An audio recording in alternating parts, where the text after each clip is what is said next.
Okay, I have to say this. It's I can't sleep. I'm so horrified by everything that I've discovered in the last, well, just in the last, I don't know, 48 hours. The whole issue, the WikiLeaks revelations are just massive, and people are still bringing out things that have stunned everything that I thought I knew about my country. And then the James Veritas films, undercover, legitimate, very high quality video and sound, clearly showing this huge DNC nightmare corruption that's going on and has been going on, that's always been admitted for decades, which would explain an awful lot of why certain people have lost past presidential elections, or so-called lost, got them stolen from them. Al Gore is one person I'm thinking of. Uh, so anyway, I am. It's sad. It's sad. It's really sad, and it's sad that Donald Trump is going through this because, and the American people are finding out just how evil the DNC machine is, and it literally goes. Everybody thought, well, I assumed it was Clinton to that point where everybody was around her, but obviously with everything that's coming out as well, it goes right to the top. President Obama has been implicated, and so I believe that it could even happen before the election, that the whole Democratic Party is going to implode, and the leaders of all of this corruption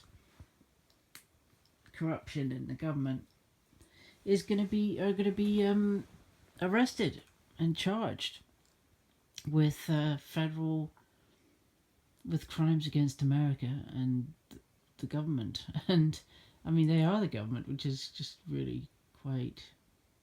It's sad. It's horrible.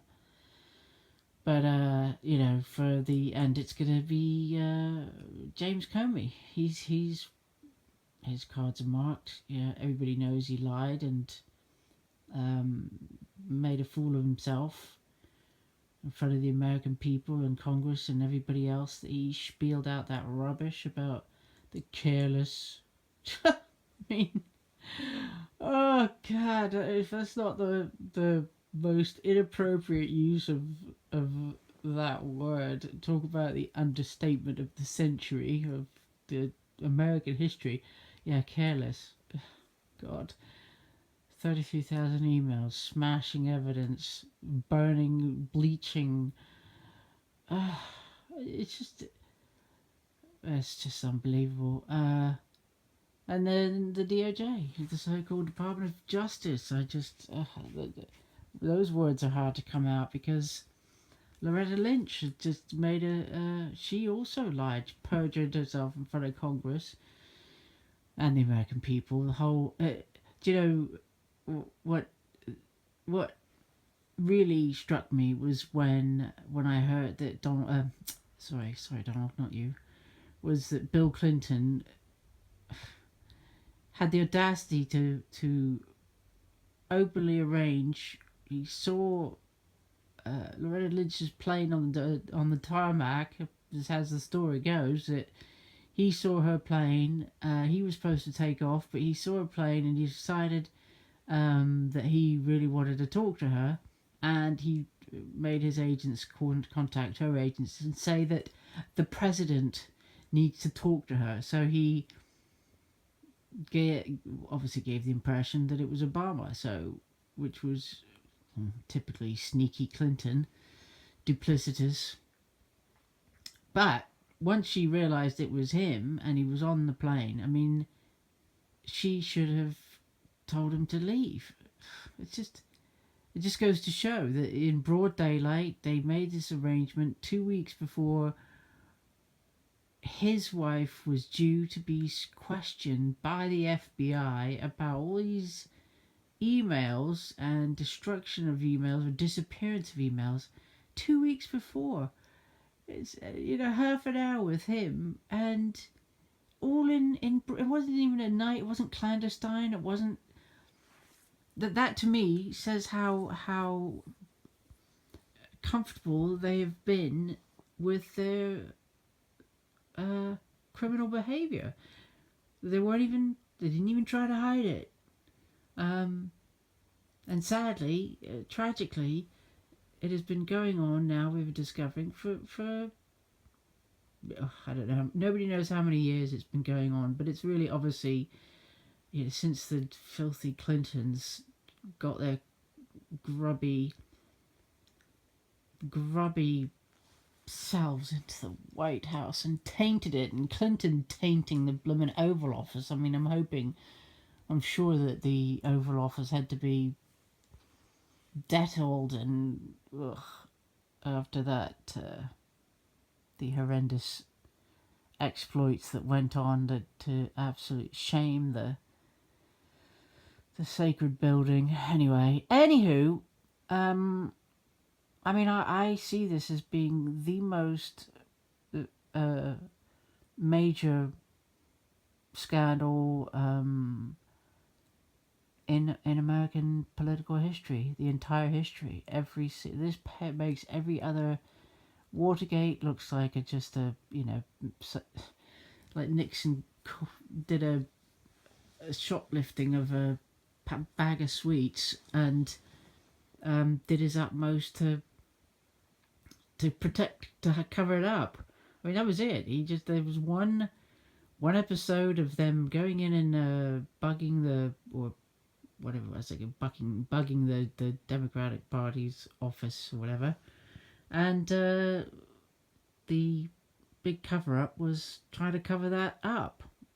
Anyway, it just this whole Clinton thing makes what he did seem like absolutely nothing. And look what happened to him. And so far, nothing's happened to them. I mean, the worst things that's happened to the Clintons was back when he got impeached and lost his license. But I mean, how short everybody's memories are, because the man is being lauded and feted and paid and bribed, and everybody's treating him like some kind of hero, and he's a slimy rapist, sexual predator, disgusting, despicable man who's never spent a day behind bars and has continued, no doubt, many times over. And she has been, again, many allegations and corroborations of her psychopathic actions against the poor victims, his victims, and nothing's happened to her. It's just she's gone from one. I mean, she's held the most prestigious positions in America, the government, being in the Senate, being a senator, being first lady, first lady,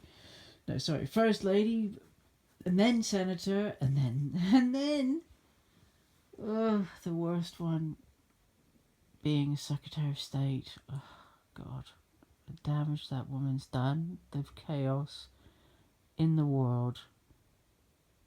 It's just mind-boggling. Anyway, and now with this presidential, it wasn't for Donald Trump, who I've wanted to run for years, actually, because I knew he was going to be he will be, and he is, best candidate for the job. I absolutely believe that we're going to see Brexit in America, and Trump's going to absolutely landslide. I mean, if it gets to that point, because I'm really not sure if we've still got how many weeks? Just over 2 weeks. Is it 27th? 2.5 weeks maybe. I'm not sure. Which is with all the scandals that are flying every minute of every day, it's the media that's in control of this, and the media are making sure that they're the Clinton prostitutes. Really, they're totally surrogates of the Clintons. Everybody seems to be. Everywhere you look, even the British media, it's just obviously it's all part of the globalists' agenda, and they're in the club. And what I find very sad is that a huge number of journalists, or I hesitate to use the word journalists because none of them are doing their job. These people are human beings who are living in our countries and are seeing and knowing that they've just got these scales. Their eyes have been covered, their ears have been covered, their minds have been completely brainwashed, and they all have absolutely, for whatever reason, are not looking into the future and not seeing the implications of what if that evil woman steals the election from Trump, what it will mean for their families and the children and the grandchildren. This world is gonna, it's not gonna be around for long, because she will make sure that she starts a world war with Russia, with Syria, with everybody basically, and so that'll be the end of it. It's just quite. I just wish I was in this having this horrible nightmare, and I could just pinch myself to wake up, because the world has gone stark raving mad, and I sort of almost wish I was part of the madness and not seeing clearly the truth and the reality. Anyway, I'd like to predict that in the very near future, if the good will prevail, that Donald Trump will be elected president. He's got my vote already. He's gonna have a real massive clear out on his hands of his government. And thank God for Trey Gowdy and Jason Chavez and other Republicans who've been honourable and truthful, and obviously Mayor Giuliani and the Speaker, whose name escapes me right now, Newt Gingrich. He's been extremely supportive of Trump, of the truth, which is great. So anyway, I'm going to definitely end it now, but I predict the political storm of epic proportions, and the fact that British media, again I use that word loosely, journalists, they're as bad as the US. I say they must be under the thumb. They must be, because they are so biased. So they're also Clinton prostitutes, because they're carrying on the narrative of the Donald and how he's a scumbag and a whatchamacallit, womanizer, because all these stupid fake stories are coming out, produced by the DNC, as was revealed by James's Project Veritas, James O'Keefe, who is going to be the biggest name in undercover journalism in a very long time. He's going to be great. I'm so proud of him. I'm so impressed. Anyway, trying to go to sleep, but that's my take. It's I'm doing this in the dark, so nobody can see me, because I'm in bed. Nighty night. Watch the space.